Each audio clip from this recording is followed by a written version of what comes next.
So I'm showing it is just after 7. So I think I'm going to start us off tonight. So welcome to newcomers and returners alike. I'm Dr. Edmund Stark. I'm a scientist at Michigan State University at the St. Andrews STEM Center right in Midland, and at St. Andrews. It's across from the Center for the Arts and behind the library. The slide says PhD, but my degree is in chemistry, not astronomy. This is a hobby of mine that I'm delighted to find that other people are interested in as well. The topic tonight is comets, and I'll also be talking about the planets. The agenda for every astronomy night, which we have roughly once a month, is the same. 4 parts. Homework from the last presentation. I'll talk about what's out in the sky tonight and this month, planets and constellations and things that are interesting. I'll have a major focus, which tonight is comets, and I'll be talking about the history of comets and early science and what we've learned. And I always have a modern astronomy highlight as well. And that will be comet exploration by spacecraft, which seems to fit in. So I said I'll start with homework from the previous presentation. This was the homework assignment that you see here. I asked people to watch the moon move over day by day and over a few hours if possible. I asked people to view the summer triangle and learn to recognize Cygnus, a particular constellation. Big picture, I wanted people to watch Jupiter and Saturn move back and forth at night over the summer because they've been visible all spring long and they'll be visible into the fall. And it was really neat because Mars used to be over here and Mars kind of went past them, and we've been watching that, and now Mars is well over about here on this diagram. And there was a point at which I wanted to tell people to watch all 5 planets at the same time at the end of July. It doesn't happen very often. Mercury, Venus, Mercury, Venus, Mars, Jupiter, and Saturn. And I also mentioned a meteor shower. So I'm hoping that some of you at least got some of those things checked off. If you just look at the headline of this slide, 18% chance of clear skies. If you're thinking, if the skies are clear and you're thinking of going out and seeing if you can find Jupiter or catching up Venus, go do it. Because the next time it comes into your mind, it will probably be cloudy. So the start of tonight's presentation, the skies this month, there are 4 planets that are easily visible. Now 5 have been known since ancient antiquity, the ones I just named: Mercury, Venus, Mars, Jupiter, and Saturn. Now, since the telescope has only been invented in the last 400 years, that means that all of these are visible to the unaided eye. In fact, they're quite easily found. They look like bright stars, but they move against the background stars. Right now, Venus is dominating the morning sky. Jupiter and Saturn line up in the evening, and Mars comes out a little later.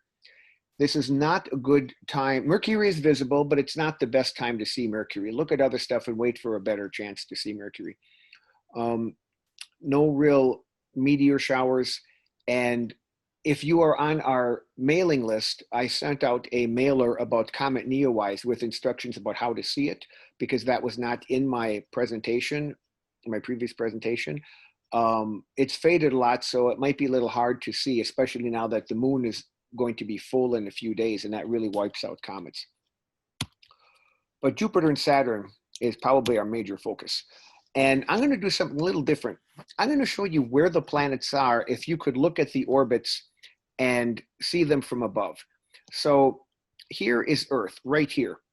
And the planets, Earth included, all go around the sun in this sort of counterclockwise motion that I'm drawing. And Venus, in white, is just about here. It's on our side of the sun, but it's past this point of peak brilliance and is slowly moving away.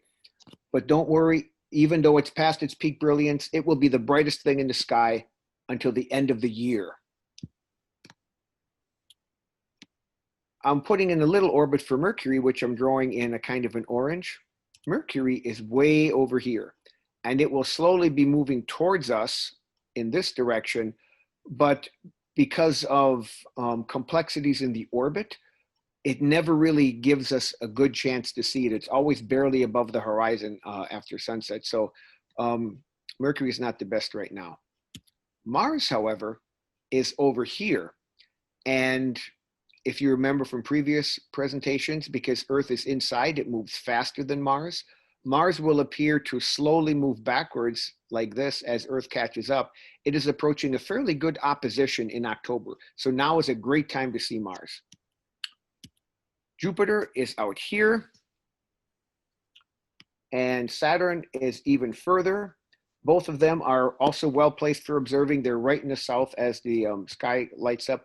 And you can see they're almost kind of in line here. And the next slide will show that. Jupiter and Saturn are very close together.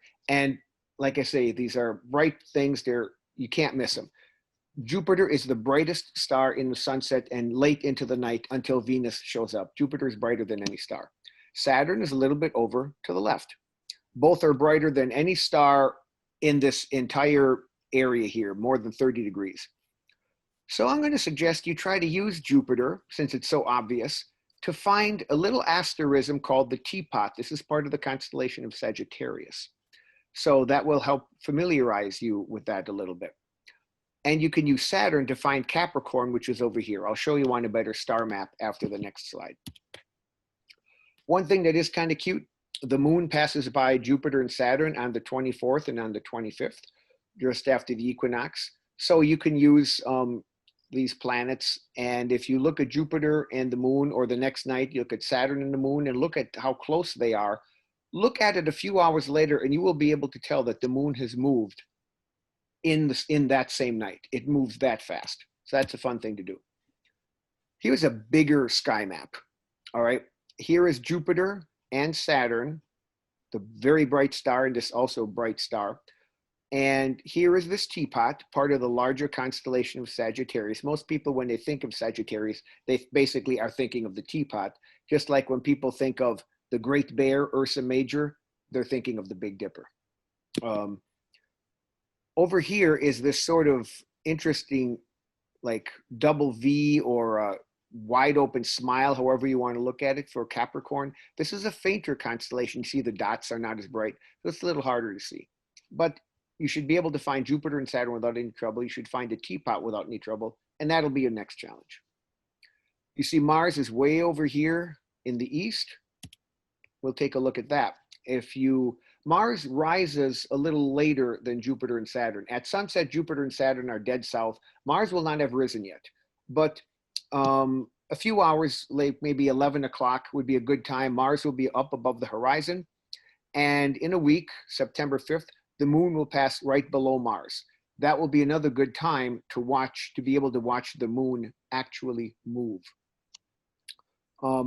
Mars, incidentally, the planets slowly move east in the sky all the time, except when they approach opposition. Mars has been moving in this direction for a long time, and it's come to the constellation of Pisces. It's going to stop and turn around and go the other way and then come back.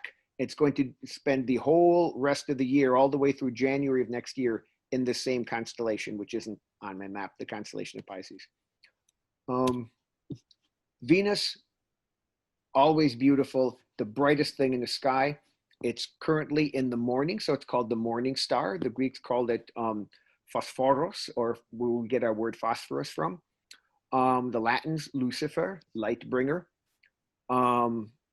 And one thing that's kind of neat is the moon will be passing by Venus on the 13th, 14th, and 15th. Here is a neat opportunity that I'd like you to take advantage of if you're willing. Get up early on the 14th if it's not cloudy and see Venus on that day and look where the moon is, all right? And keep that in mind.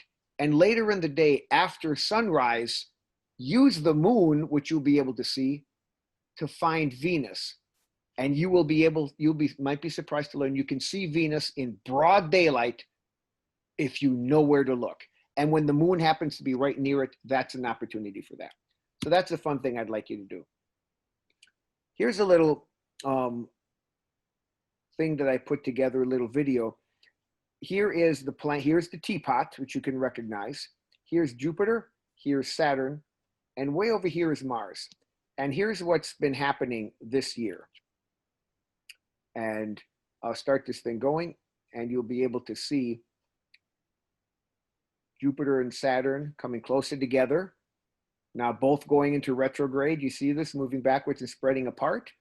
And then they'll be coming back together again and passing right by one another, boom, on December 21st of this year. That only happens every 20 years. Don't miss it. So you've been warned. And finally, Comet NEOWISE.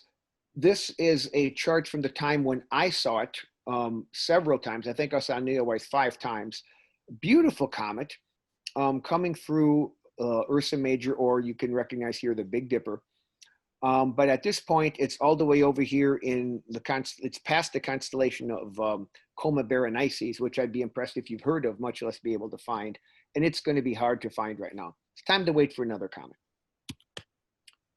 So here we go. We've taken care of our quote homework and what's out in the sky this month. I'm going to pause here for maybe a half a minute.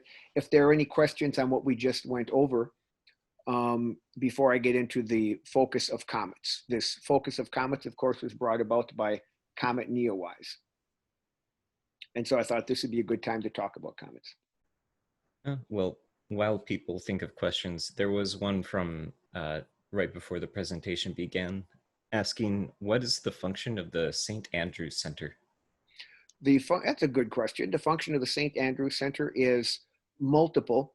We do research there. There are a number of chemistry professors who do research year-round.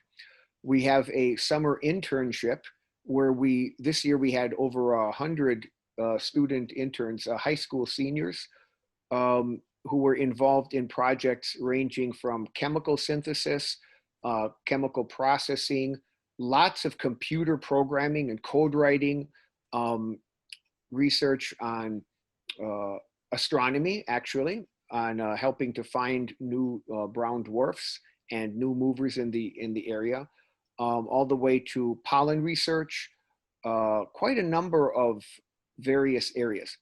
And we also do a lot of STEM outreach. We work with the American Chemical Society and a number of other groups and high school groups, a lot of 3D printing activities and introductions to that. And of course, Astronomy Night is one of our outreaches as well. And to clarify, one of the things on the summer program for the high school students, that last summer was a fellowship. Just a minor terminology thing. It was a fellowship this year, that's right. Yeah, and we focus a lot on giving like real world projects for them to work on, really give them that experience. We have a lot of industry veterans, so currently no more questions. All right, so I will go on to tonight's focus, and I have a sort of a mini agenda for that. Tonight's focus is going to be comets. I'm going to, if you've been to these before, you know that I might delve a little bit more into history than most scientists do. I will talk about our ancient understanding of comets and some basics, comets versus meteors, and also science versus what comets mean, like what do they foretell. I'll talk about how comets have appeared throughout history, and I'll talk about how science started looking at comets, basically discovering how they move and what laws control them. Talk about the telescopic age, where people started doing spectroscopy and more detailed examination of comets. 1950 was a big year. I'm going to highlight that all by itself. And a special case where we actually saw a comet collide with a planet. And our technology highlight is kind of enmeshed with this, comets via space-based missions. So let's start at the beginning, all right? This is a comet. It has a head and a tail. Sounds silly, but I want to put us all on the same page. This particular one is Comet NEOWISE, which was seen from Midland. This is a picture taken north of the Barstow Airport. In the east, I mean, comets have been known throughout antiquity. In the East, they were called broom stars because you can imagine they kind of look like a broom here. In Europe and in England, if they were called anything other than like the special, you know, word for comet, they would be called hairy stars for obvious reasons. But the Orient and the Occident, the East and the West, all agreed on one thing: comets were a harbinger of bad things. So before we get into that, how is a comet different from a meteor or a fireball or something like that? So um, that that slide's going to come after the basic idea of what is a comet. A famous rhetorician who you may have heard of, Seneca, he said, as far as about 50 AD. So the Gospels haven't even been written yet. And Seneca is saying comets are celestial bodies, meaning they're in the heavens. They move on orbits like planets. They could reappear given time. The same comet could come back. And men will someday, this is a quote, be able to demonstrate in what regions comets have their paths and why they move so far from the planets and what their size and essentially their composition is. That is amazing. Everything he said was right. But nobody believed him because he was a rhetorician, a politician. He was not a scientist. Who was the scientist? Who was the scientist in the ancient world? Aristotle. He believed that comets were not in the skies or in the stars. They were here in the atmosphere. I mean, the heavens were beautiful and perfect, and comets come and go, and they don't seem to fit into things. They can't be up there. So they were exhalations of the earth, like swamp gas. You can look into a swamp, and every now and then you see a flame go off. I've seen this once. And because swamp gas can catch fire. He reasoned that quick burning swamp gas was meteors if it got high enough. Slow burning ones that last for many days were comets. And this was accepted for well over 1,000 years. So a meteor, a bright flash, takes like a second or usually less. Looking something like this here. A bright meteor, as bright as the planet Venus, is officially called, I'm not making these terms up, a fireball. And if a fireball is large enough that it can actually heat up and explode as it comes into the atmosphere, that's called a bolide. Okay, and you can see how, and a comet, on the other hand, is like that picture I showed you, and it's around for days. You can see it one day, you can go out and see it the next, and it will have moved. Here's another picture of NEOWISE, again from Midland. And I like this picture because I don't know if you can see it. It depends on what your computer screen looks like. But right here, there happens to be a meteor. So this picture has both the Comet NEOWISE and a meteor in it. So I thought I would include that just because I thought it was neat. But now, what about that portent of doom part for comets? Pliny the Elder, maybe the natural historian, thought that comets were both good and bad. If the comet looks like a pair of flutes, whatever that means, it has meaning for artists. If it's in the head of some certain constellations in the sky that are called snakes, it brings poisonings. Well, people didn't believe that because he was not an astronomer. The person who they trusted more was Claudius Ptolemy, Ptolemy the Great. And for him, comets were bad.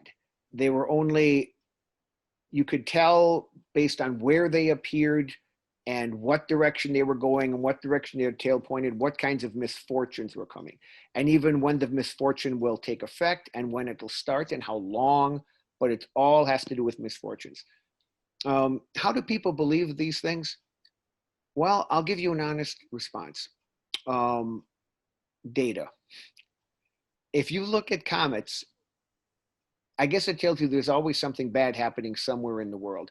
I'm going to go through about a dozen historical comets, and virtually everyone is associated with a catastrophe. So it is reasonable to believe these things.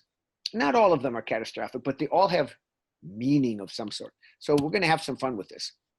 There was a great comet in 44, Citius Iulium, Julius's star. Julius Caesar, you may or may not know, was assassinated by the Senate in a theater in 44 BC. That's where the expression "beware the Ides of March" comes from Shakespeare's play, I guess. Well, A comet appeared in July when they were deciding they were going to make Julius Caesar an official god of the empire. And Augustus claimed that this comet is the soul of Julius going to heaven. And that was so popular that when you see coins with after Julius has died with his name on them, like this one here, you can see this is Augustus Caesar. And on the back, this, you see this right here, these flames, this is a comet. And as far as Roman coins go, this is not an uncommon coin. Divus Iuliu. So on the front is Augustus, and on the back is his divine ancestor. No wonder he became Caesar. Another great comet, AD 66. This is recorded by the ancient writer, the ancient historian of Palestine in the 1st century, Josephus. He writes here, he's talking about the people living in Palestine. They did not attend or give credit to the signs that were so evident and did so plainly foretell their future desolation. And what was that sign? There was a star resembling a sword which stood over the city, and a comet that continued a whole year. This and a comet is basically describing this sword star. And you may know that the Romans laid siege to Jerusalem in 68, and it fell a year later and was destroyed a little bit after that. I'm going to skip a few years. 451. This was the year that Pope Leo met Attila the Hun and talked him out of attacking Rome. But he went on a rampage and attacked all of France, Gaul at the time. A comet appeared in June, and at the end of near the end of the month, Attila and the Huns were defeated, and many great cities were saved. So this comet was believed to portend his defeat. So unless you're a Hun, that's actually a good thing, but still a lot of bloodshed. I've chosen this comet, 684, for a couple of reasons. The best records are in Japan, and this is not unusual. After classical Roman days, the best and most accurate and most trustworthy records of any astronomical event are in China and in the Far East, not in Europe. And what did this comet mean that came in September? A month later, there was the huge Hakaku earthquake. 4 miles of rice fields subsided into the ocean, and a tsunami swallowed up 7 million acres of land. And I've got this illustration here of that 684 comet, which was seen all over the world, as most of these great comets are, in the Nuremberg Chronicles. But I can't claim this is an illustration of 684 because this same woodcut turns out was used for other comets. But I point to another comet, which many of you have probably seen. This happened in 1066, and this is recorded on the famous Bayeux Tapestry, which records the Battle of Hastings, the Norman conquest of England. And it appeared, it says here, Isti Mirant Stella, so they marveled at the star, if you want to translate that loosely. This is a comet, and it portended the fall of England to a Duke of France. And in the Anglo-Saxon Chronicles, which are, of course, on the Saxon point of view, we have this line here: "You've come, you source of tears," talking to the comet, "to many mothers, you evil, I hate you." And he says, "I see you are brandishing the downfall of my country. I hate you." Imagine seeing that and predicting this. That's pretty amazing. 1106.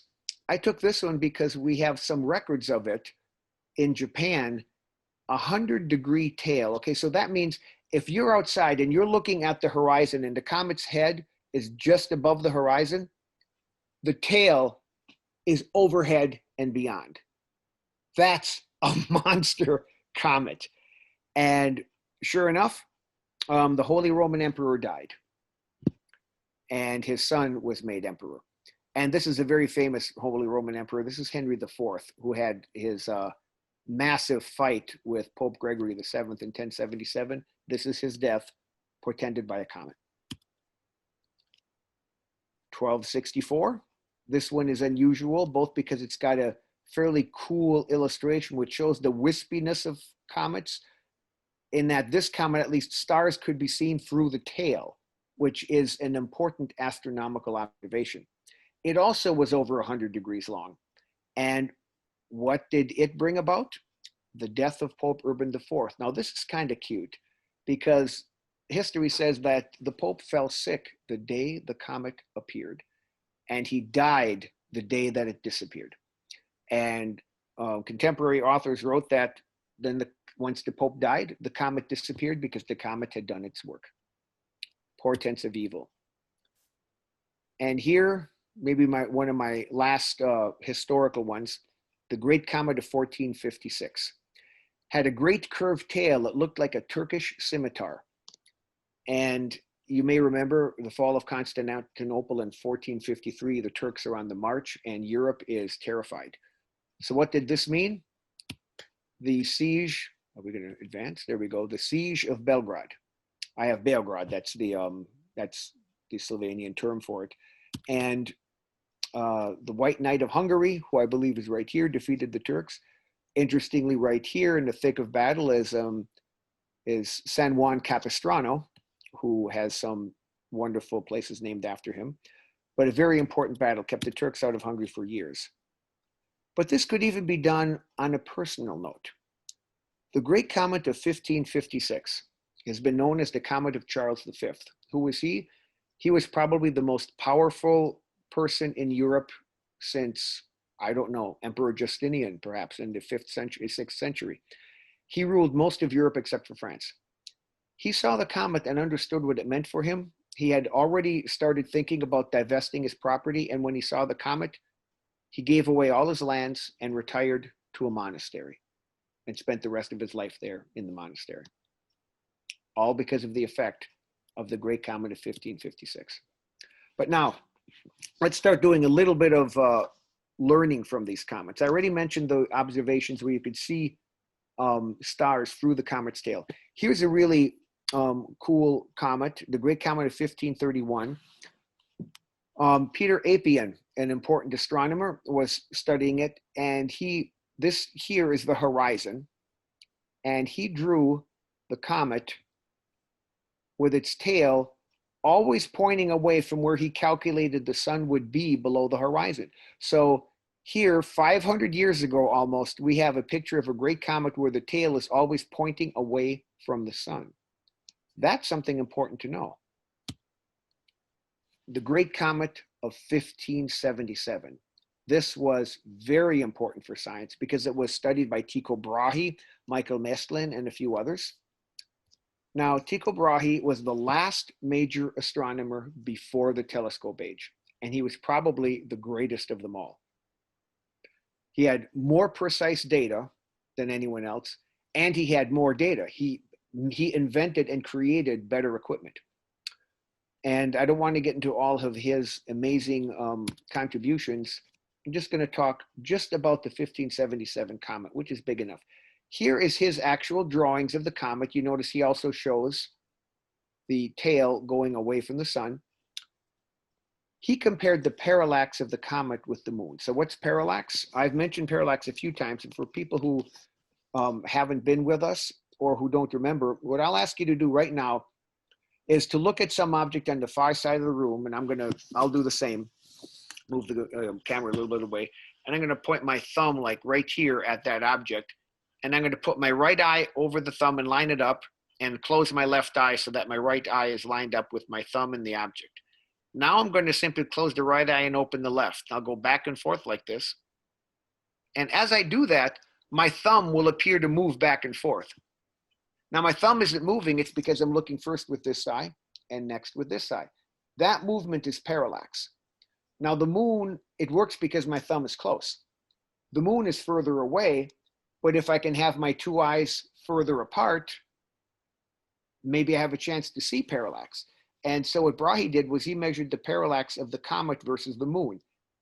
His eye was in Prague, sorry, his eye was in Uraniborg and on a Danish island, and a colleague was in Prague, 600 miles away in Bohemia.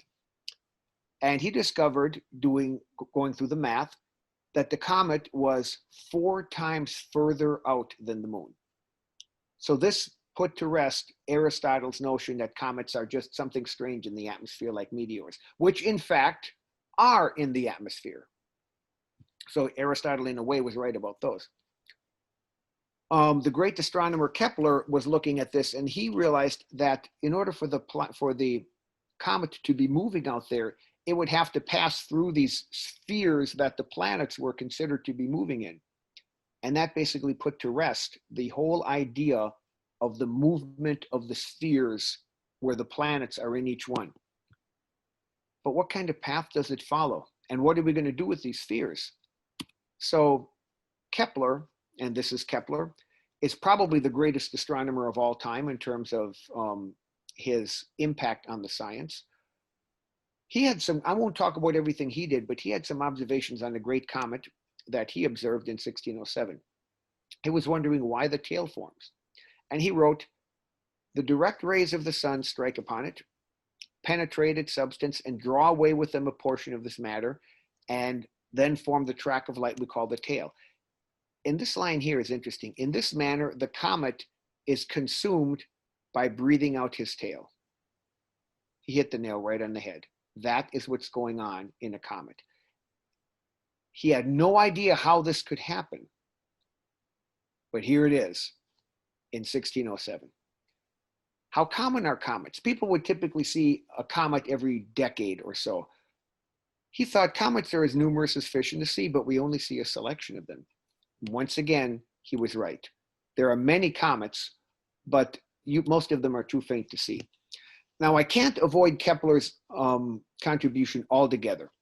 I have to tell you that Kepler showed that planets move around the sun, not in circles, but ellipses, with the sun off to the side, and that the planet moves more quickly when it's near the sun than when it's further away from the sun. Okay? So we'll try to remember that because it'll come into play later on. The great comet of 1618 was first observed by the great Jesuit astronomer Cesat. This was the first to be studied by a telescope because a telescope had just been invented in 1609. And he showed that comets orbit the sun, orbit in parentheses, because the orbit was parabolic. I'll explain that in a couple of slides. He was also the first to observe a comet's nucleus, a tiny dot in the middle of the head of the comet. It's different from the coma, or the head, which is what we see visible to the eye. And his drawings were the best for 200 years. Now, we're still not getting away from the superstition of comets. The portent of this comet, does anyone remember what happened in 1618? That was the start of the 30 Years' War, in which what you might call the nation of Germany was ruined, and approximately 1 out of every 5 people died. Now, 1664 and 65, especially 65, was a very interesting year. It was a bright comet appeared over London, continuing on until January of 1665. And in March, a second, even slightly brighter comet appeared. And in between them, a partial lunar eclipse. Now, you can imagine all the astrologers, not the astronomers, but the astrologers are going nuts over this, predicting all kinds of crazy things. Here's one of them, a well-known astrologer. "These blazing stars threaten the world with famine, plague, and wars. To princes, death. To kingdoms, many crises. To all estates, inevitable losses." Yeah, well, as it turns out, I don't know if anyone remembers what happened in London at this time. London's worst 2 years ever. 1665 was the Great Plague of London, where 1 out of every 4 people died of the plague. And the following year, the Great Fire of London, most homes, most buildings, most churches were destroyed. It's kind of hard to argue against comets bringing forth these dreadful things. But the other thing to remember is this comet was seen all over the world, and bad things didn't happen everywhere. But if you look hard enough, and we speak English, this is an easy place to look. Something bad happens everywhere, just about any time. Now we're going to get to the two comets that changed everything. The comet of 1680 was discovered by Gottfried Kirch, and a second great comet that same year, visible during the daytime, a major comet. John Flamsteed, astronomer royal, and others wondered, are the two actually one comet? The first one approaching the sun, the second one flying away. Because remember, Cysat, the Jesuit, had shown that they go in parabolic orbits. Sir Isaac Newton, we do STEM here, and here we see science, technology, engineering, and math. So this fits our internship very well. He was a master of everything. And he also did arts. He was a biblical chronology person and a theologian. He disagreed with Flamsteed's suggestion openly, but then he did the math. He had come up with a theory of the force of gravity, and he had shown that those laws of planetary motion, remember the ellipses I had described for Kepler? They were actually consequences of his theory of gravity, clearly one of the greatest triumphs in the history of science. And we'll talk about these ellipses. These are what the planets move in.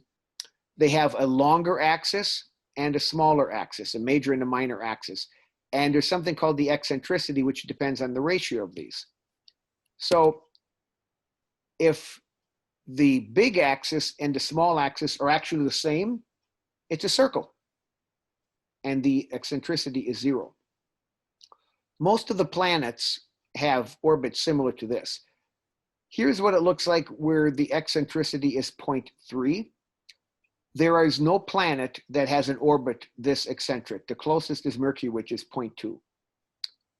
And you can get to larger and larger eccentricities where it goes very, very close, okay? And here I'll maybe refocus on this. With these two focuses, these two foci, the sun is at one focus and the other focus is just empty, and the planet goes around this way. This is what a comet orbit, if it's an elliptical orbit, looks like. It goes very close and all the way around again. So planets go in ellipses according to gravity. Does this apply to comets? Remember, there are still people around who are thinking along Aristotle's lines that they're just flashes of swamp gas. In 1684, Newton showed that both comets of 1680 traveled on the same orbit, and it was parabolic, like Cysat's. And I promised I'd show you about a parabola. Here is Newton's drawing. So you can imagine this is a really elongated ellipse, but it isn't. This keeps curving in, but it never meets. This comet comes in once and is gone, and probably will never be seen again. Now, so here's an ellipse. This is what a parabola looks like when it's a little bit more wide open. You might think these are pretty easy to tell apart, but they can be difficult. And so this is a comet that could come back, and this is a comet that keeps going on. Now, this is important because all comets up to now have only come and gone, and that's all anyone knew about it. They never expected them to come back. But in 1682, and that's not a typo, 3 years, 3 successive comets. So it's a big time. Sir Edmund Halley, in America we call him Edmund Halley. You may have heard of him. He worked on comets, and he went to confer with Newton and encouraged him actually to publish the work that Newton had already been doing on the comet. He obtained some data from Flamsteed that John Flamsteed, the astronomer royal, had obtained on the 1682 comet, and he calculated the orbital elements. And this comet, he claimed, was an ellipse, not a hyperbola. It was very eccentric, and its orbit would extend 3 times the distance to Saturn. Saturn was the furthest known planet at this time. Neither Uranus nor Neptune had been discovered. Well, this is kind of a shocker. And so here's that image again about ellipse versus parabola, if I draw this ellipse, this is also a mathematical ellipse, you can see that it fits into the parabola curve very well. So you need very precise measurements, and especially measurements when the comet is getting further away, and those measurements are harder because it's faint to tell the difference between an ellipse and a parabola. But what's the most important prediction about an elliptical orbit? The comet's coming back. So Edmund Halley looked at the data, and he studied many historical comets.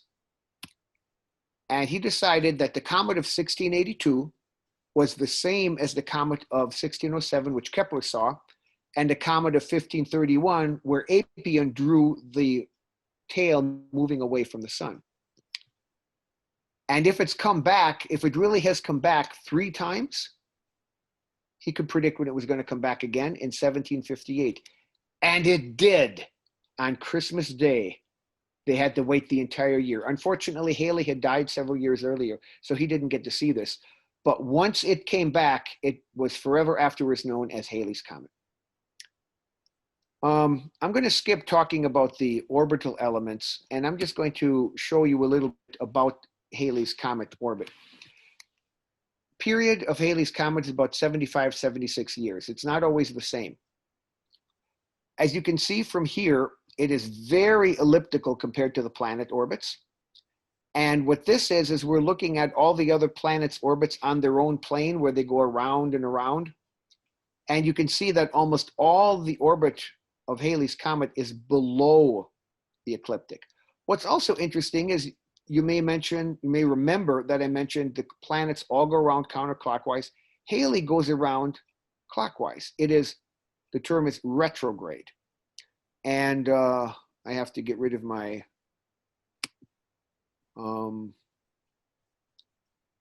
get my laser pointer back and see if this animation will work. There we go. So here is Halley's Comet going retrograde. You can see Kepler's law is in motion. It's an ellipse, and see how slowly it's moving when it's far away. When it goes, and it comes back out. And slowly spends the vast majority of its time out there. And this outer ring here is the orbit of Neptune. Here is Saturn. This red thing is Mars. So it comes close to the Earth, just a little inside of the Earth's orbit, but most of its time is spent out here in a very cold region of space. So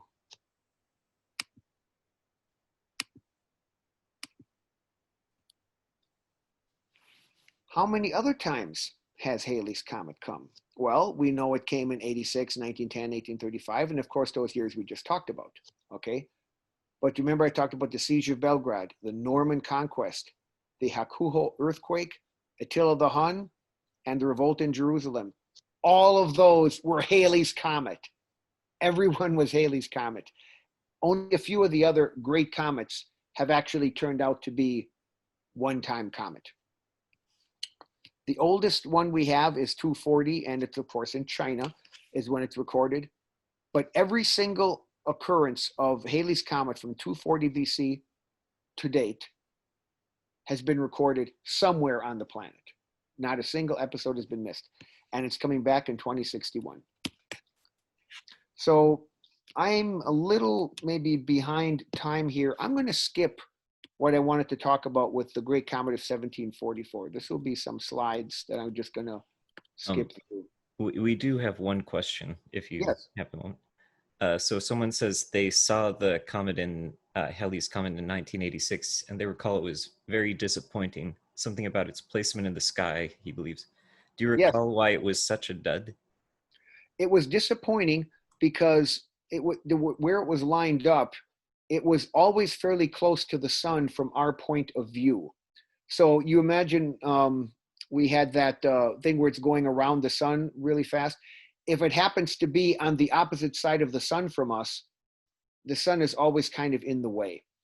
And I had a very bad experience. Well, it was a dud for me too. I was living in graduate school at the time in New Haven, Connecticut without a car. So I had to try to see it from the city lights. And I was able to, but it wasn't one of these 30-degree long tail comets like many people had hoped.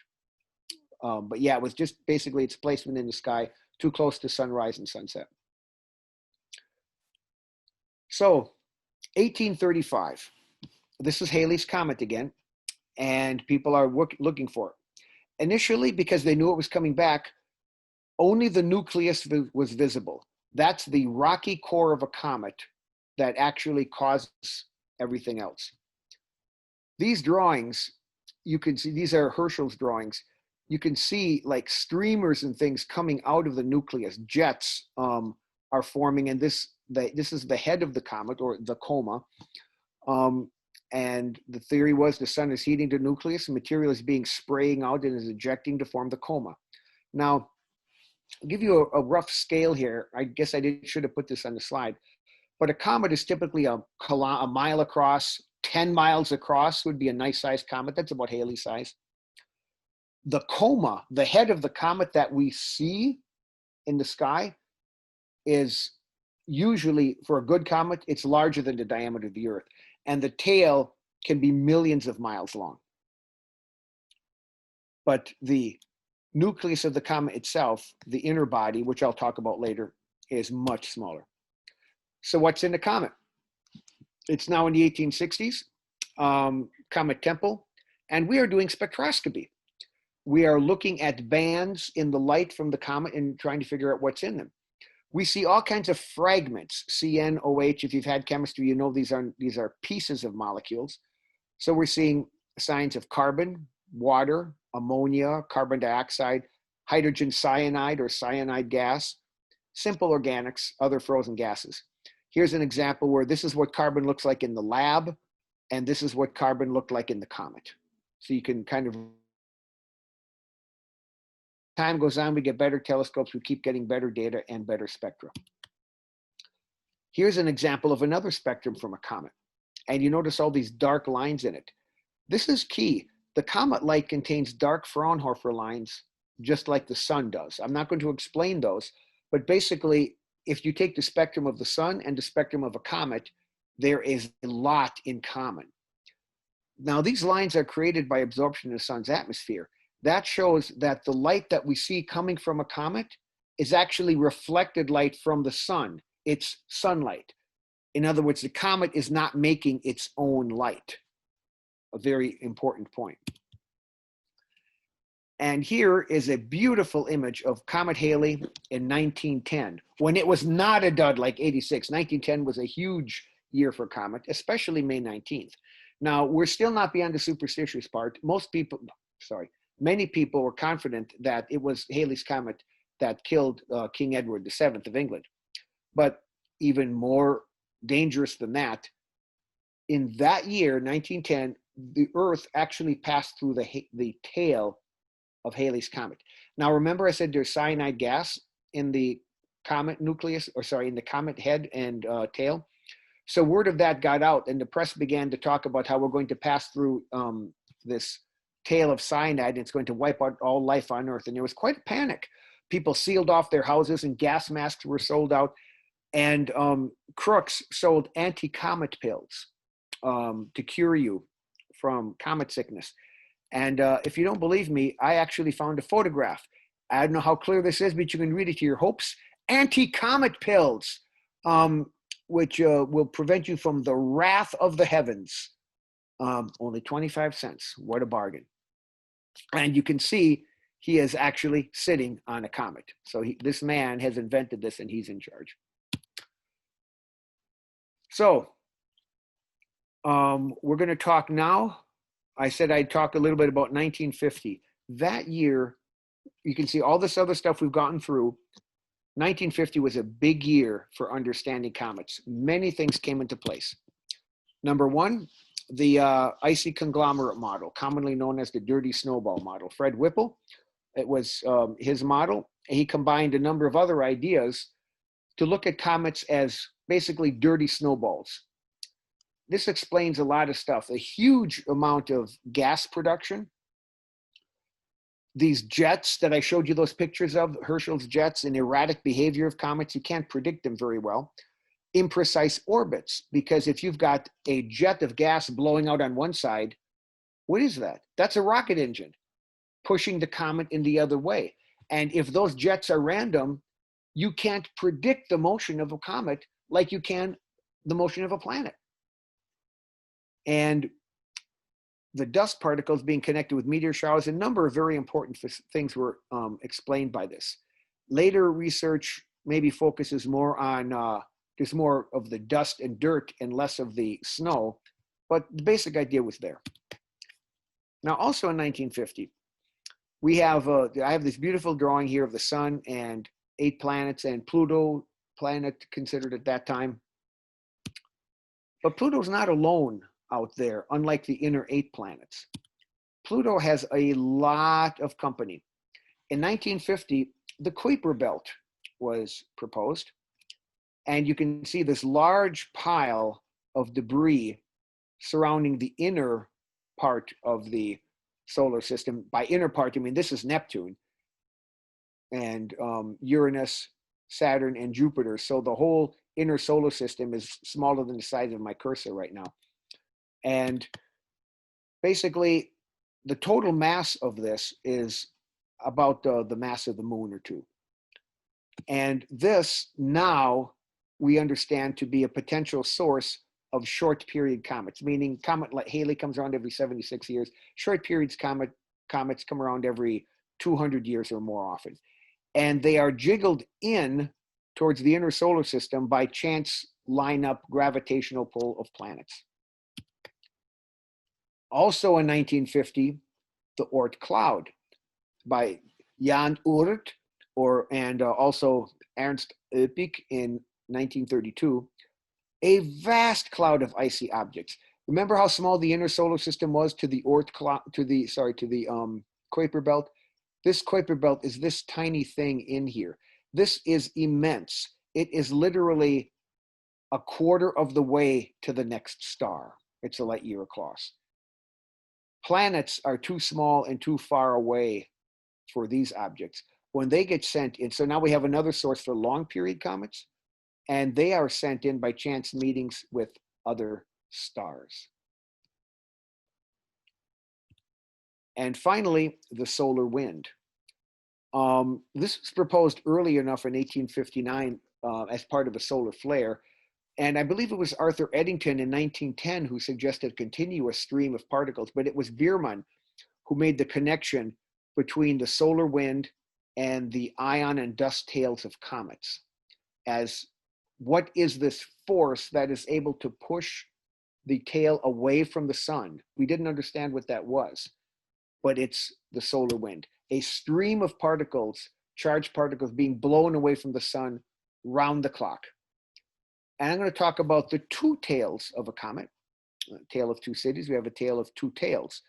The ion tail, ions are small and charged and interact very strongly with the solar wind. The ion tail, shown here in blue, always points directly away from the sun. The dust tail is heavier, clumpier, and parts of it can be neutral. It is much heavier than ions, and it's harder to push away. So the dust tail always lags. So often you can see 2 tails in a well-developed comet. Here's a picture of NEOWISE that I already showed.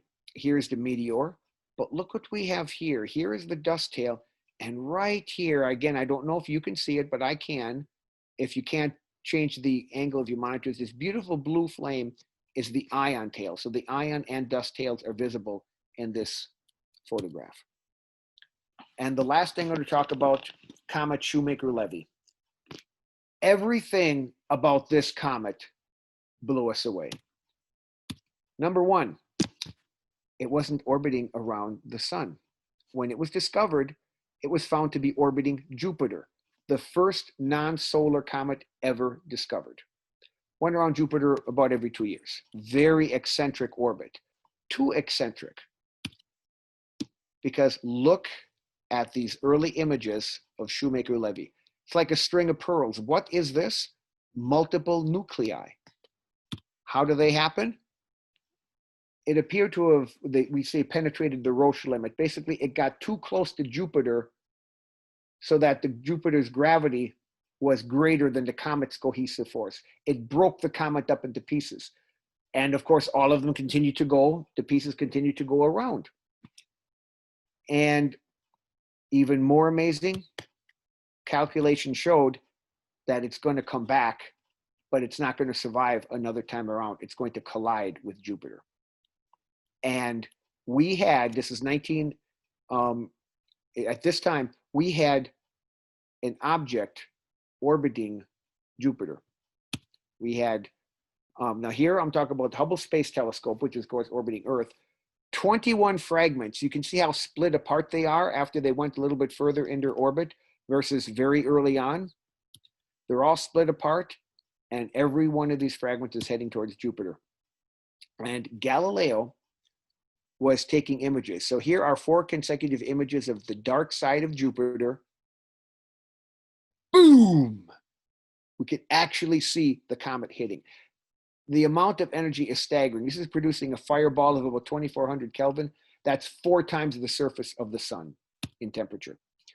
And they made these huge marks in Jupiter. This is the D crater. This is the G crater from fragments D and G. This circle here is the size of the Earth. They estimate the amount of energy given off is 6 million megatons of TNT. And the scars were visible for months. But eventually, even with explosions like that, they disappeared, and Jupiter now looks pretty much the same. But we were able to actually watch these things hit. What a time for cometary astronomy. So this is a good time for a short break. If there are any questions, I can answer them before I go on. We do have one question. Before the program ends, could you repeat what our homework is for the early morning of September 14th? I will do that. We will look for the moon and see Venus. Yes, I will do that right at the end. I always pretty much end with a homework slide. So we've got that one covered. Good question.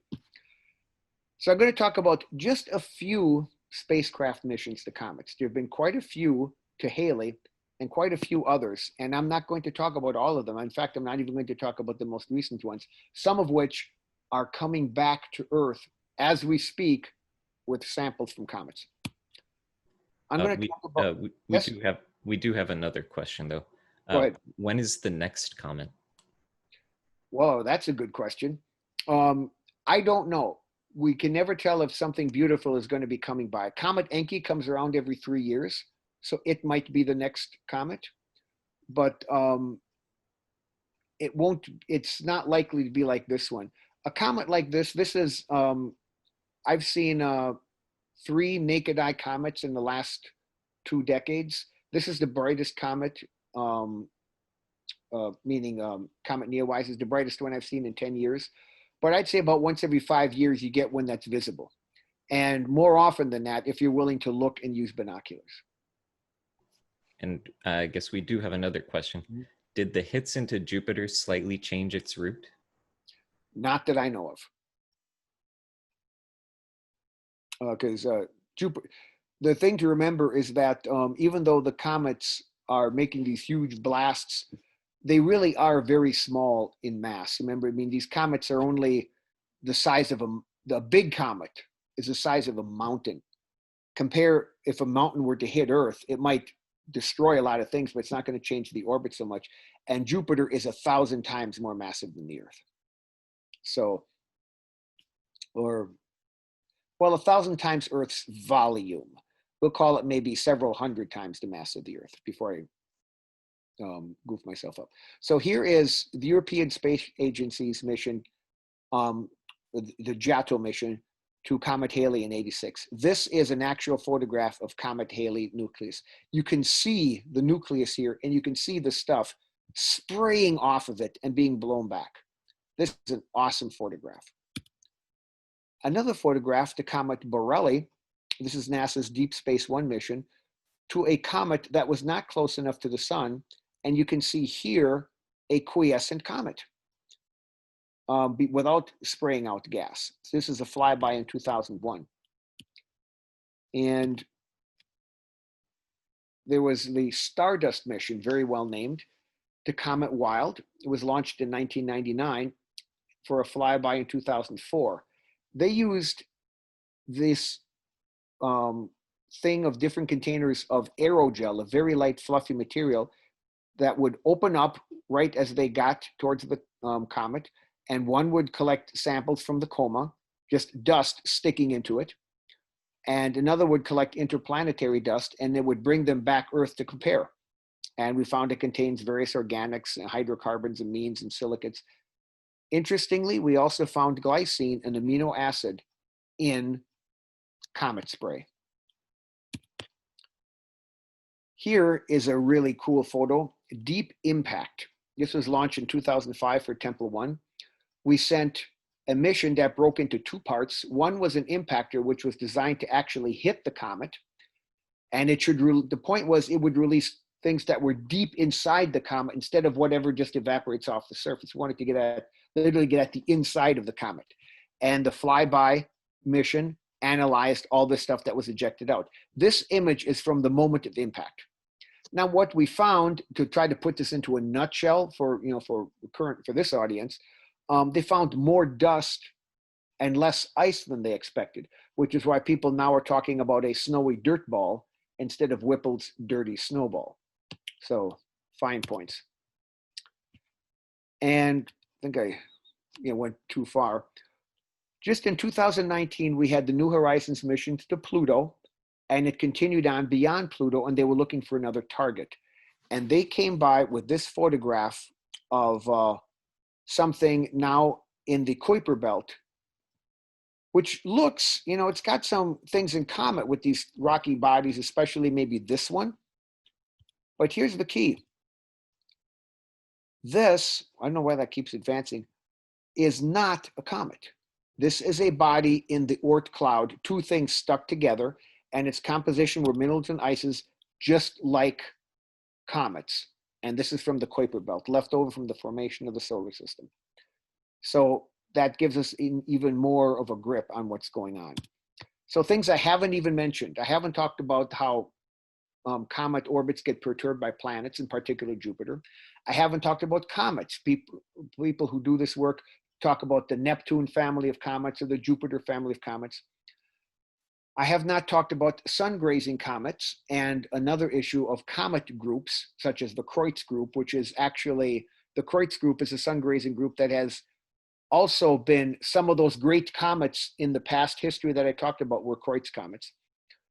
I haven't talked about comets and meteor showers.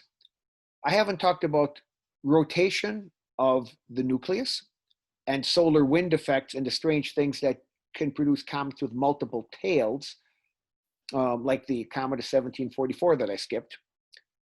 And I also haven't talked about more recent spacecraft missions to comets, where we have sent out missions that actually orbited comets, that landed on comets, failing and not. There have been several, and some are coming back as we speak. Look it up. There's so much stuff out there to learn. So, summary.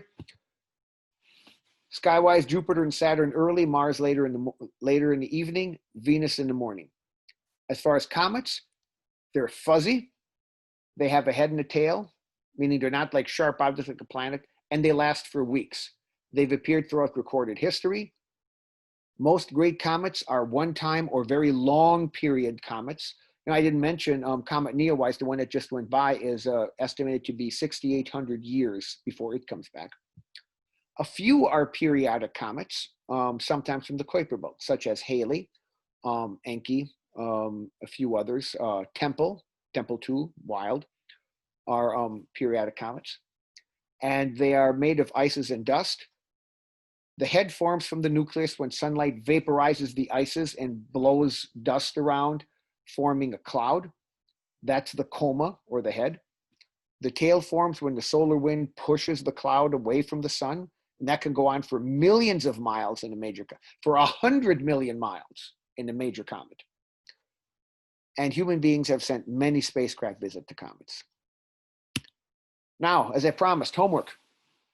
Watch Jupiter and Saturn moving together in the evening. They're very easy to see. They're the two brightest things in the south after sunset. Now, here's what I just suggested, what that wonderful question was about. Use Jupiter to locate the teapot of Sagittarius, which is pretty easy. It's off to the side. Use Saturn to locate Capricorn. Here's Saturn, and Capricorn is this thing off to the side. You can see Mars later in the evening to the east. You can catch Venus in the morning.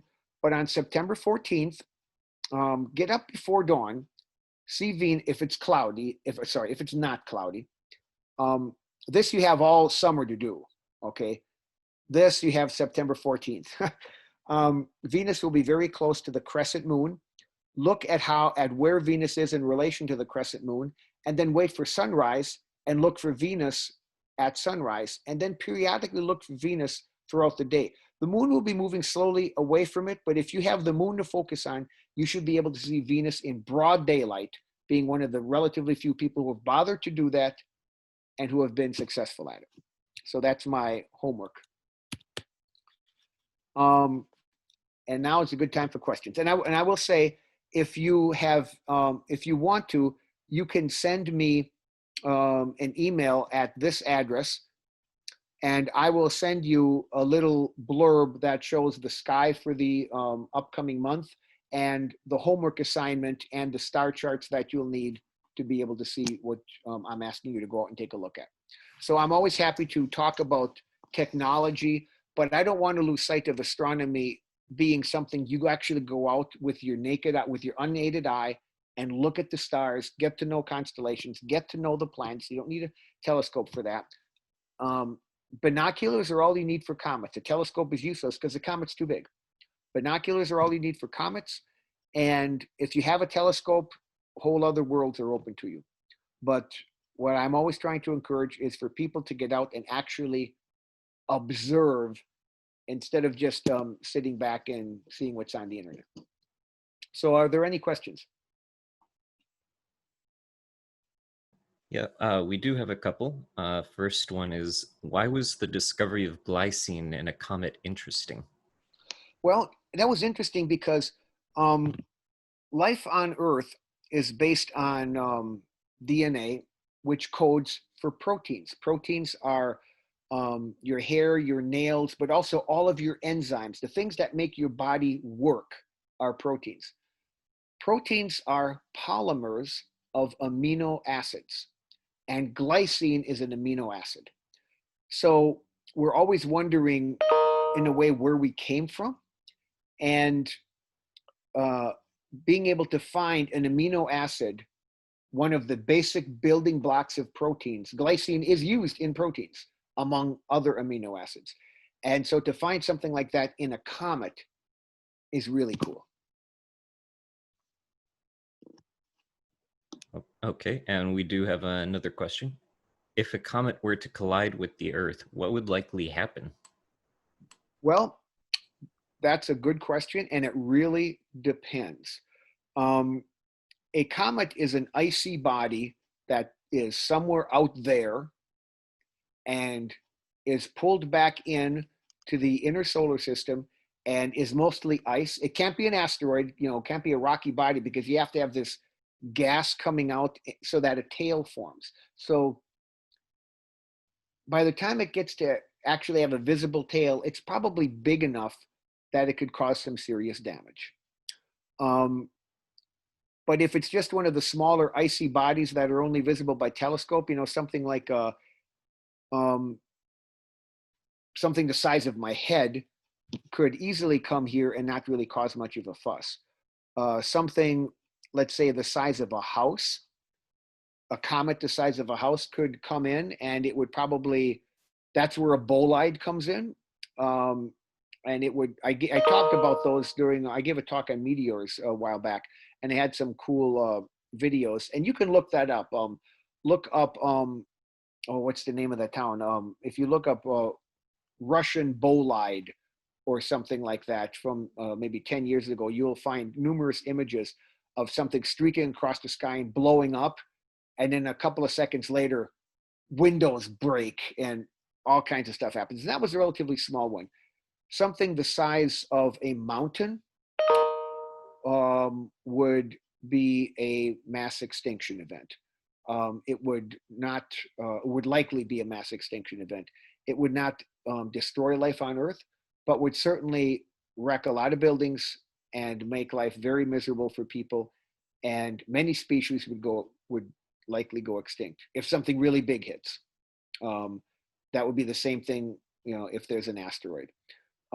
Fortunately, if it's a comet, we'd be able to see it ahead of time because it would form a tail. An asteroid might be more problematic. But I hope we have another question that ends on a happier note than that. Please come up with something that you want to ask. Is there signs of water in the chemical composition of the comet? Yes, water is a major constituent. When I talked about ices, I was talking about lightweight molecules, as opposed to dust grains and silicates and rocks and things. And so that means frozen water is ice, but also carbon dioxide, methane, hydrogen cyanide, other compounds that are out in space so cold that they're frozen. But water is a major component of comets. So much so that, in fact, earlier theories of the formation of the oceans, one of those theories was that most of the water on Earth actually came from these icy bodies further out, and that we started out fairly dry, and we got water from rains of comets. And we still certainly did get a significant portion of our water from comets. But more recent data, which I probably shouldn't go into, talks a little bit more about how we might have been a little bit wetter than we thought. Science is always advancing theories, and some of them work out, and some of them get modified, and some get rejected. Okay, another one on the apocalyptic side of things. Oh, How big would a comet have to be to sterilize the Earth? oh, I don't know. I'll just have to say I don't know. Certainly, Okay. but one thing that I can say, maybe on a positive note, is that the Kuiper Belt. I can get out of here, right? So just going back to some of these illustrations I had, let's just say even make it more extreme, the Oort cloud. This slide has both of them on there. So there's the entire inner solar system. Here's all this stuff here in the Oort cloud, and the total mass is about the mass of the moon. This is very widely distributed stuff, and it's all very small. What does that mean? Because it's small and so widely distributed, it hasn't agglomerated, meaning it hasn't come together to this day. So we expect in the Oort cloud some large rocky bodies like Pluto and Eris and some of the other things that they found, Haumea. But in the Oort cloud, we don't expect anything that large at all. And this is where many of our long period comets come from.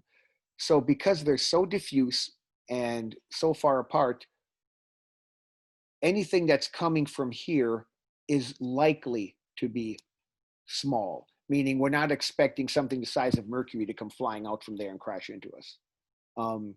And to be honest, something like that is much more likely to just get pulled into the sun or get pulled into Jupiter or some other larger body. Earth is very important to us, but as a planet, we're not a particularly big player in the solar system.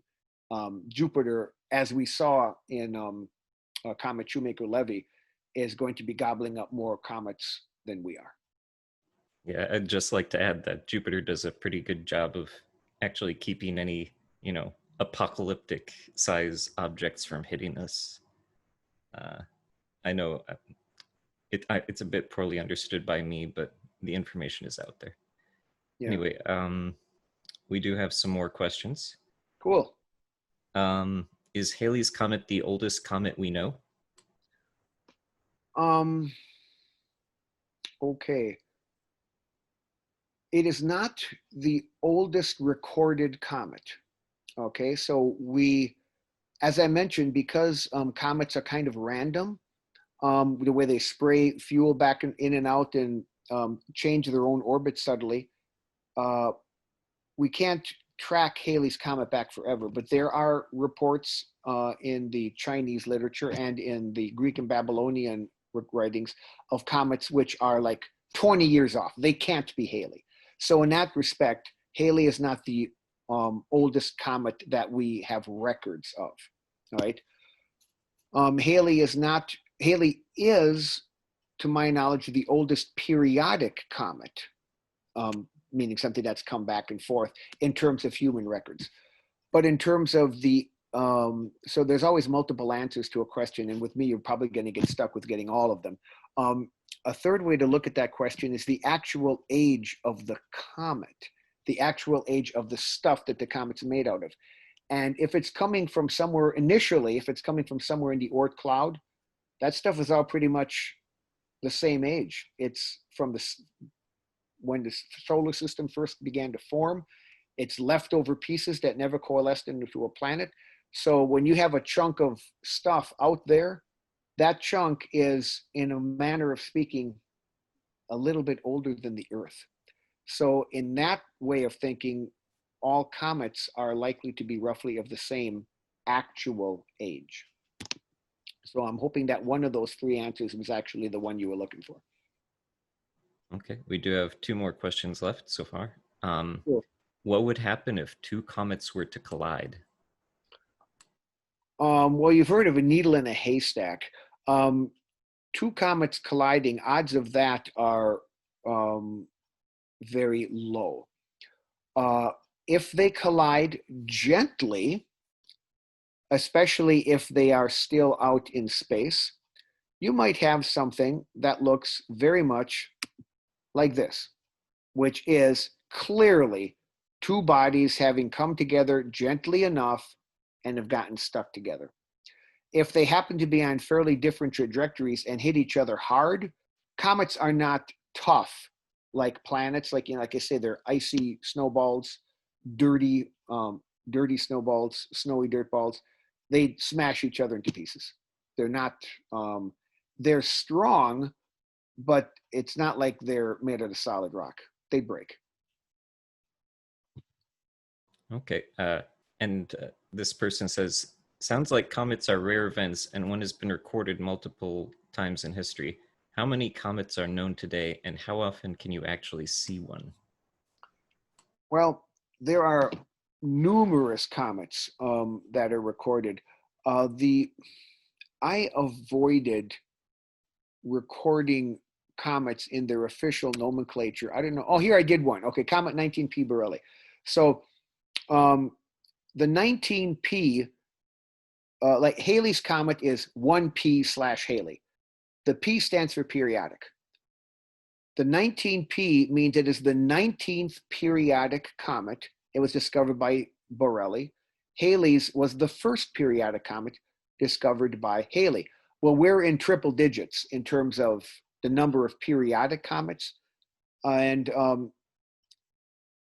with all the comets that are coming by that are one time only, or at some point they start calling comets, even if they are on elliptical orbit, if the comet isn't coming back for 200,000 years, it doesn't get called a periodic comet, even though technically we think it's a periodic comet.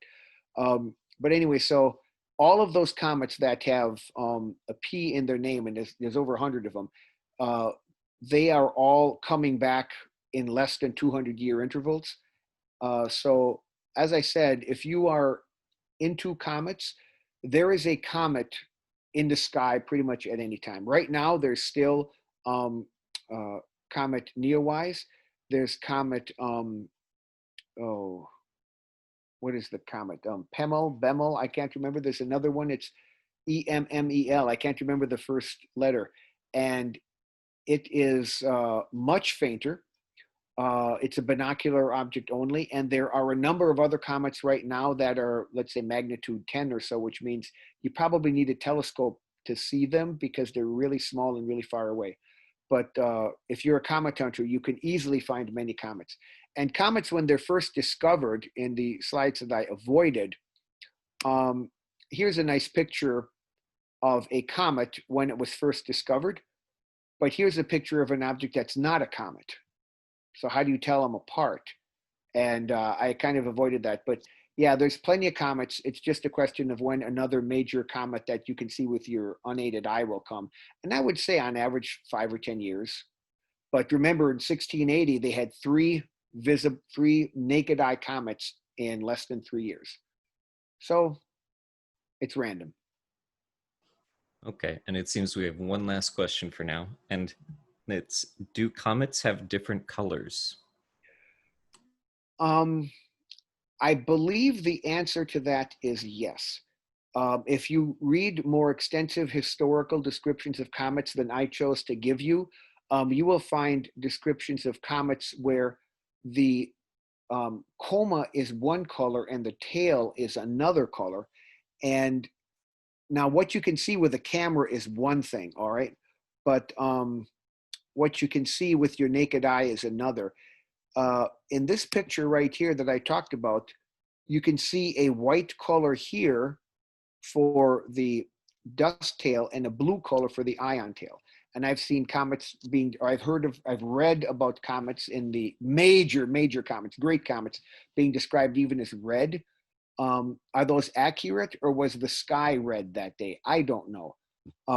But what I can say is, for you to look up with your unaided eye, or even with a pair of binoculars, and see any color to a comet other than faint green or faint blue would be very, very, very rare and special.